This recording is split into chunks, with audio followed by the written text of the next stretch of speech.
Apple's September event is always the biggest one. And this year at the Bill Graham Civic Auditorium, there was lots to talk about.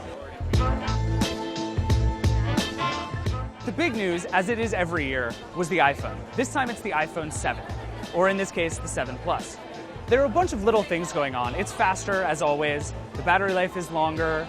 It's more waterproof because they've changed the seal. The speaker is now better, which is great. But there are a couple of big changes also. The first one is that there is no headphone jack here.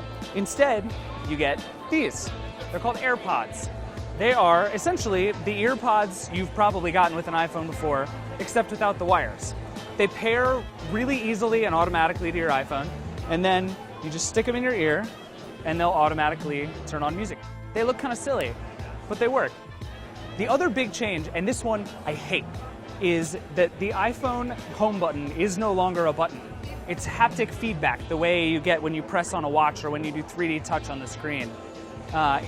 Maybe it'll be fine eventually, but right now it doesn't feel like it clicks, because it doesn't click, it vibrates. And that just feels odd. It's gonna take some getting used to. So the two big things you can really see on this phone, which otherwise looks pretty much like the iPhone 6S, are the color. There are two new blacks, both of which I really like, but I prefer this matte one because it doesn't pick up fingerprints quite the same way. And the camera. The iPhone 7 has a much improved camera, a new signal processor, some faster camera taking abilities, it's better in low light, but the 7 Plus is where it gets really interesting.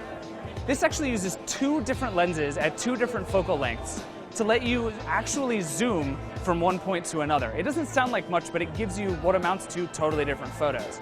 You can also do digital zoom, which you shouldn't because that's just cropping your photos. It's going to give you much more versatility and control over the photos you shoot.